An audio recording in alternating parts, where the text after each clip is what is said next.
पत्रकार बंधुओं को नमस्कार। आज एक अच्छी खबर आपसे साझा करने के लिए ये पत्रकार वार्ता बुलाई गई है। लगातार आम आदमी पार्टी का परिवार बढ़ रहा है और इसी क्रम में उत्तर प्रदेश के तेज तर्रार अधिकारी रहे जिन्होंने कई घोटाले और भ्रष्टाचार का खुलासा किया विभिन्न पदों पर रहते हुए, और उत्तर प्रदेश में जो पीसीएस संघ है, जो एक मजबूत संगठन है प्रशासनिक अधिकारियों का, उस पीसीएस संघ के अध्यक्ष रहे। और आपको जानकर हैरानी होगी कि जब इनको आईएएस के पद से नवाजा जा रहा था तो इन्होंने आईएएस का पद लेने से मना कर दिया और पीसीएस रहते हुए विशेष सचिव के पद पर, एमडी के पद पर समाज कल्याण विभाग में तमाम विभागों में 35-38 वर्षों तक उत्तर प्रदेश की प्रशासनिक सेवा में रहे। आदरणीय हरशंकर पांडे जी, जिनका पूरा परिवार प्रशासनिक अधिकारी, आईएएस, पीसीएस, इनके पूरे घर खानदान में आपको मिल जाएगा। आज की तारीख में लखनऊ उच्च न्यायालय में, उत्तर प्रदेश के हाई कोर्ट के लखनऊ बेंच में आप अधिवक्ता के रूप में काम कर रहे हैं और तमाम पीआईएल जनहित याचिकाओं के जरिए उत्तर प्रदेश के मुद्दों को इन्होंने उठाया है। मैं हृदय की गहराइयों से आदरणीय हरशंकर पांडे जी का आम आदमी पार्टी परिवार में स्वागत, अभिनंदन करता हूं और मुझे पूरा भरोसा है कि पूरे उत्तर प्रदेश के अंदर ऐसे तमाम प्रतिष्ठित लोगों को जो इनके साथ पहले काम भी कर चुके हैं और तमाम प्रोफेशनल्स को, तमाम तकनीकी सेवा में रहे लोग या आईएएस की सेवा में, पीसीएस की सेवा में रहे लोगों को पार्टी से जोड़ने का काम भी आगे करेंगे। और जो मुद्दे पिछले दिनों आम आदमी पार्टी ने उठाए हैं उसके बारे में आपसे भी काफ़ी लंबी चर्चा हुई है। उन मुद्दों को भी कानूनी पहलू तक, कानूनी जामा पहनाने का काम, उसकी लड़ाई लड़ने का काम भी करेंगे। आम आदमी पार्टी एक प्रोफेशनल विंग्स का निर्माण करने के बारे में सोच रही है। वो आपके साथ चर्चा करके उसकी जिम्मेदारी देने का और उसकी घोषणा करने का भी हम लोग आगे तय करेंगे। मैं सबसे पहले निवेदन करूंगा आदरणीय हरशंकर पांडे जी से कि वो आएं और अपने विचार आप सबसे साझा करें।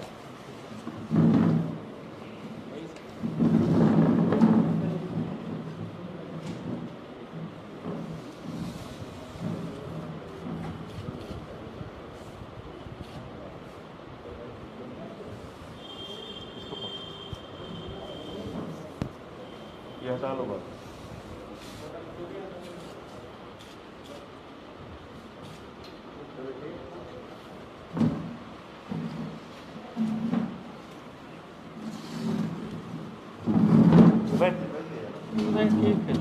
बैठिए आराम से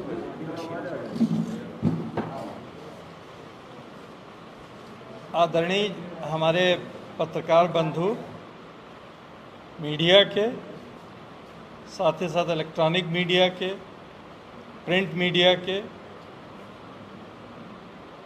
चूँकि आप नई जनरेशन के हैं, इसमें लगभग सभी लोग, सभी का हम धन्यवाद कर रहे हैं कि वो आज आए और उन्होंने हमारे फंक्शन में, हम कुछ भी हो, हम छोटे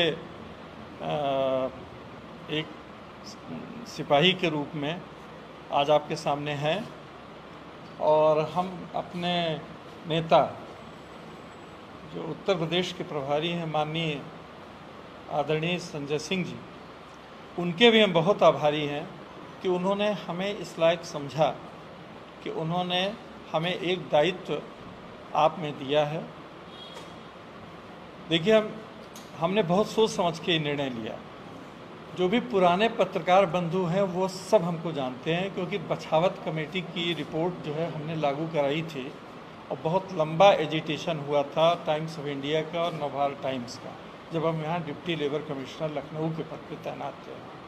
और तत्कालीन सरकार जो माननीय नारायण दत्त तिवारी जी की थी, उन्होंने इसको लागू किया।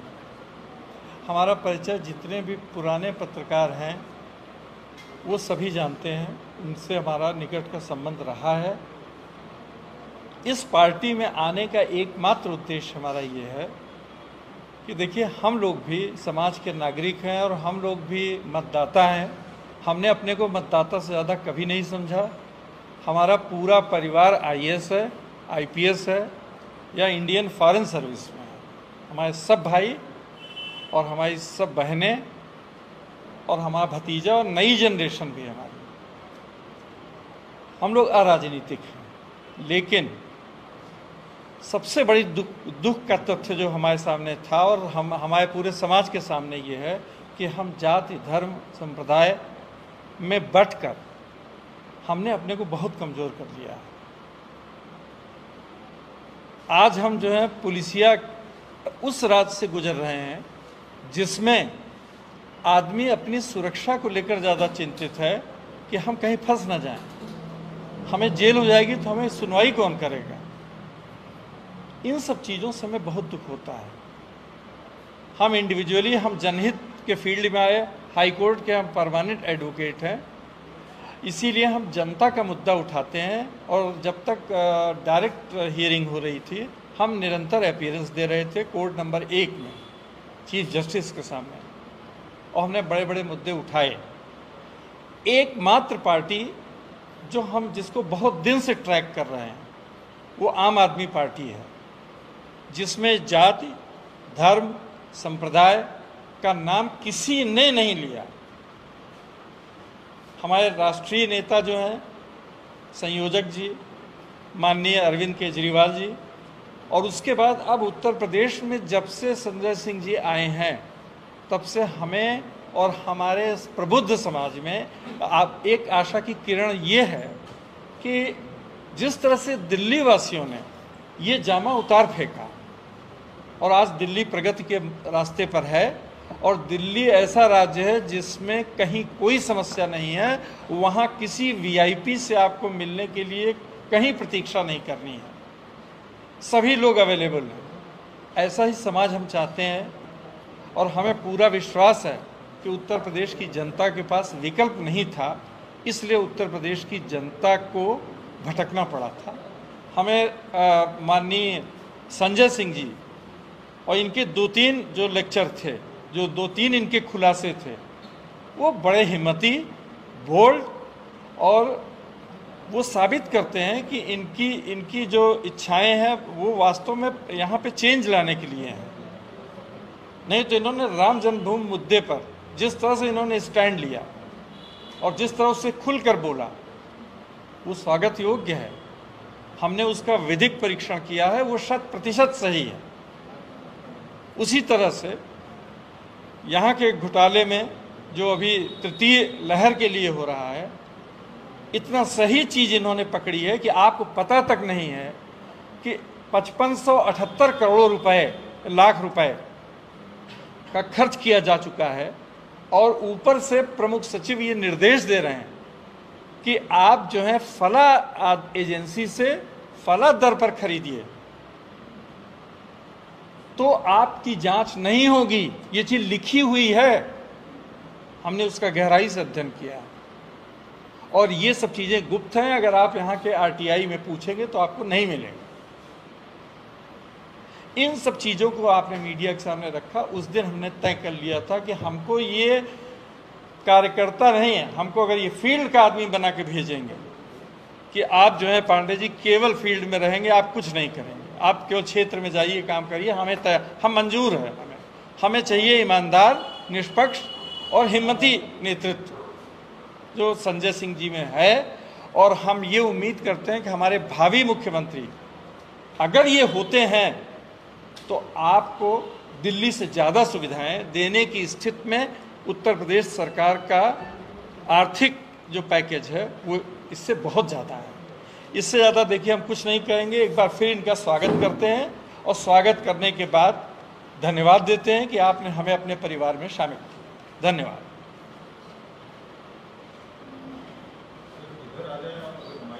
अच्छा, कोई सवाल हो आप लोगों को?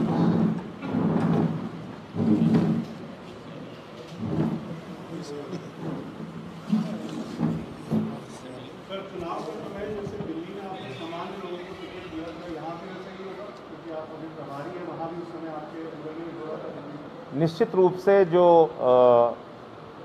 कैंडिडेट सर्च करने की हमारी कोशिश हर चुनाव में रहती है वो उत्तर प्रदेश में भी रहेगी। और CCC का जो हमारा फॉर्मूला है वो यहाँ भी लागू होगा। किसी के विरुद्ध क्राइम का मामला, करप्शन का मामला या कैरेक्टर से रिलेटेड कोई मामला होगा, ऐसे लोगों को हम लोग पार्टी का टिकट नहीं देंगे।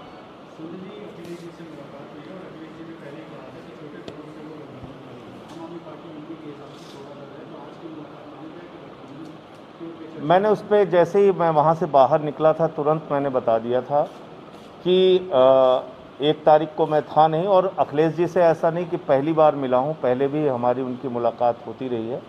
तो इसको एक शिष्टाचार मुलाकात के रूप में देखा जाए और इसके कोई अगर आगे मायने निकलते हैं तो ज़रूर आपके साथ शेयर करेंगे। आज की मुलाकात सिर्फ और सिर्फ एक शिष्टाचार मुलाकात।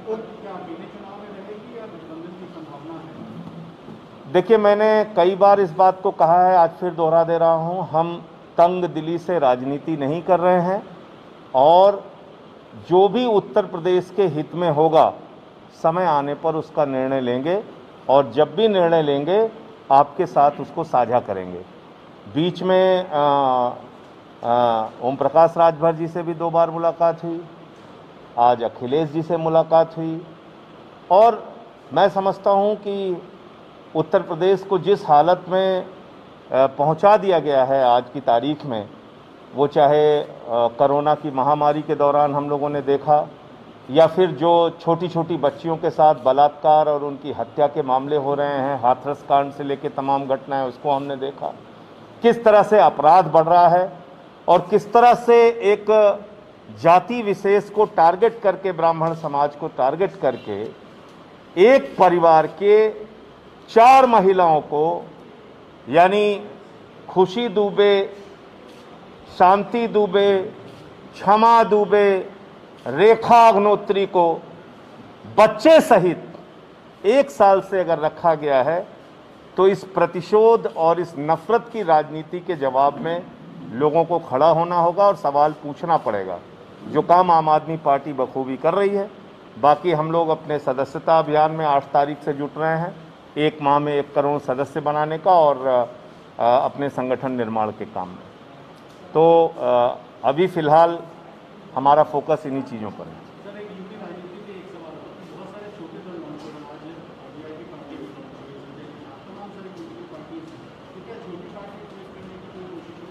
मुझे लगता है सभी राजनीतिक दलों के अपने फैसले हैं, अपना नेतृत्व है उनका और वो सब निर्णय लेने के बारे में स्वतंत्र हैं। वो क्या अपनी पार्टी के हित के बारे में या यूपी के हित के बारे में सोचते हैं तो इसका जवाब तो वही लोग दें तो बेहतर है। आम आदमी पार्टी से संबंधित कोई सवाल होगा तो उसका जवाब मैं ज़रूर दे सकता हूँ। अभी अगर आज हम बात करें जिला पंचायत अध्यक्ष के चुनाव की, तो आदित्यनाथ जी की सरकार ने जिला पंचायत अध्यक्ष के चुनाव को अपराहित कर लिया है। इसको धन बल, बाहुबल और भ्रष्टाचार से समर्पित उसके चरणों में गिरा चुनाव बना दिया है। अगर एक चुनाव जो जिला पंचायत अध्यक्ष के लिए है उसको आप भ्रष्टाचार को समर्पित कर देंगे,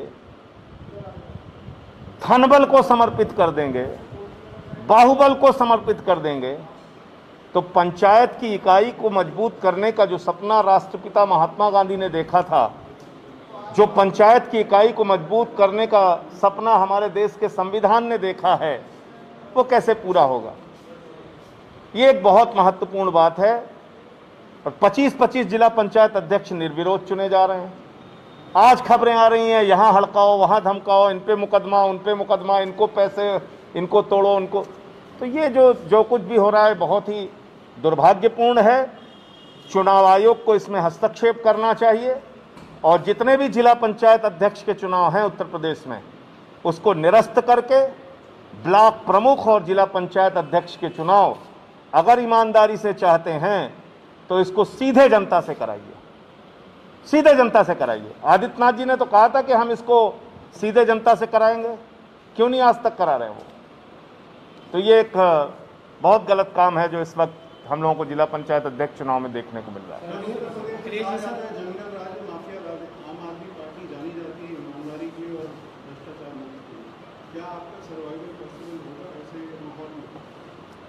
आप देखिए ना, 1 साल से सक्रियता हमारी बढ़ी है, 14 मुकदमे लिखे गए हैं अभी तक। राष्ट्रद्रोह भी लिख दिया गया मेरे ऊपर, मेरे पार्टी का दफ्तर भी बंद करा दिया। तो उत्पीड़न के जितने कदम आदित्यनाथ जी उठा सकते थे उन्होंने उठाया। सर्वाइव तो अभी तक कर रहे हैं, आगे देखा जाएगा। एक राष्ट्रीय मुद्दा है, एक राष्ट्रीय मुद्दा है राफेल हवाई जहाज को लेकर जो किकबैक की बात हो रही थी, जिसको राहुल गांधी ने लंबे समय तक उठाया। अभी फ्रांस की सरकार ने उस पर न्यायिक जांच बैठा दी है और कांग्रेस पार्टी यहाँ पर जेपीसी की मांग कर रही है, आप क्या कहेंगे? देखिए, एक चीज ये समझ लीजिए कि हम लोग निश्चित रूप से सुप्रीम कोर्ट के फैसले के आगे कुछ नहीं बोल सकते। सुप्रीम कोर्ट का फैसला इसमें आ चुका है, लेकिन सुप्रीम कोर्ट के सामने जो तथ्य रखे जाते हैं उसके आधार पर फैसला होता है।